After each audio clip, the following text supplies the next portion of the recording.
Friends, welcome to Deepa Dharma kitchen. இன்றைக்கி வெங்காய சாம்பார் எப்படி செய்யலான்னு பார்க்கலாங்களா. 150 கிராம் பருப்பு எடுத்துக்கோங்க. ஒரு 6 பல் பூண்டு எடுத்துக்கோங்க. சீரகம் 1/4 ஸ்பூன், வெந்தயம் 1/4 ஸ்பூன், மஞ்சாத்தூள் 1/4 ஸ்பூன், பெருங்காயம் உங்களுக்கு தேவையான அளவு எடுத்துக்கோங்க. தக்காளி 2 போட்டுக்கோங்க. போட்டு வேக வச்சு எடுத்துக்கோங்க. தேவையான அளவு தண்ணி நல்லா கொஞ்சம் ஊற்றிக்கோங்க. ஏன்னா இந்த சாம்பார் தண்ணியாக இருக்கும், அப்போ தான் உங்களுக்கு நல்லாயிருக்கும் வெங்காய சாம்பார். இந்த சாம்பார் உங்களுக்கு சிக்கன் ஃப்ரை, மட்டன் ஃப்ரை, எறா தொக்கு இதுக்கெல்லாம் ரொம்ப நல்லாயிருக்கும். எண்ணெய் ஊற்றிக்கோங்க. கடுகு சீரகம் போட்டுக்கோங்க. தேவையான பொருள் சொல்லிடுறேன்.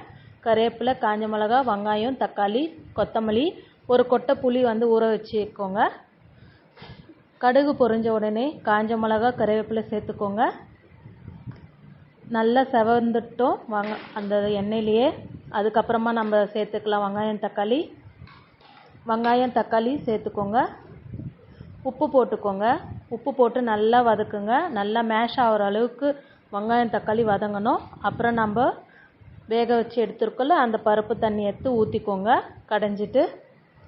அப்புறம் கொத்தமல்லி போட்டுக்கோங்க. கொத்தமல்லி போட்டுட்டு நான் உங்ககிட்ட சொன்னல புளி ஒரு கொட்டை ஊற வச்சுக்கணுன்ட்டு, அதை நல்லா கரைச்சி அந்த தண்ணியை இதில் சேர்த்துக்கோங்க. சேர்த்துட்டு ஒரு கொதி வந்தோடனே ஆஃப் பண்ணிவிடுங்க. இந்த சேனல் பிடிச்சிருந்தால் லைக் பண்ணுங்கள், ஷேர் பண்ணுங்கள், சப்ஸ்கிரைப் பண்ணுங்கள். தேங்க்யூ.